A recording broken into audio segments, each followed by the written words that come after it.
ఓవైపు పరస్పరం విమర్శలు, మరోవైపు టీ బిల్లును అడ్డుకునేందుకు కలిసి కుట్రలు.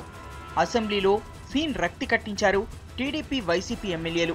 తెలంగాణ ముసాయిదా బిల్లుపై చర్చకు నిరసనగా సభలో పోటాపోటీగా ధర్నాకు దిగారు. సమైక్య తీర్మానం చేయాలంటూ వైసీపీ, విభజన తీరు సరిగా లేదంటూ టీడీపీ సభ్యులు ఆందోళనకు దిగారు. స్పీకర్ పోడియాన్ని చుట్టుముట్టి సమైక్యాంధ్ర నినాదాలు చేశారు. సీమాంధ్ర టీడీపీ ఎమ్మెల్యేలు బిల్లును చించేసి డిప్యూటీ స్పీకర్ పైకి ముక్కలను విసిరారు. స్పీకర్ సభ వాయిదా వేసినా బయటకు వెళ్లకుండా రాత్రి వరకు అక్కడే నిరసన కంటిన్యూ చేశారు.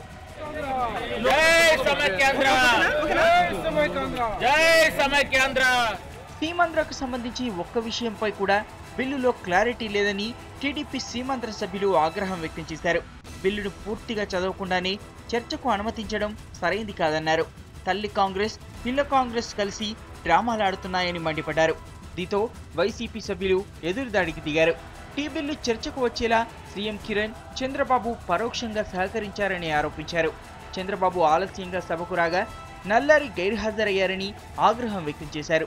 మేమేదైతే సమైక్యాంధ్ర తీర్మానం కోసం ఇచ్చామో అది వచ్చిన తర్వాతనే బిల్లు గురించి మీరు చర్చ అనుమతించాలి, ముందు మేము ఇచ్చినటువంటి తీర్మానాన్ని అలౌ చేయాలని చెప్పినప్పుడు అది అజెండాలో ఉంది, బిజినెస్లో ఉంది, అది కూడా నేను తప్పకుండా పెడతానని చెప్పి మాకు గట్టిగా మాట ఇచ్చి ఈరోజు ముఖ్యమంత్రి గారేమో బిల్లు టేబుల్ మీద పెట్టేటప్పటికి ఆరోగ్యం బాగాలేదని చెప్పి అసలు అసెంబ్లీకి రారు.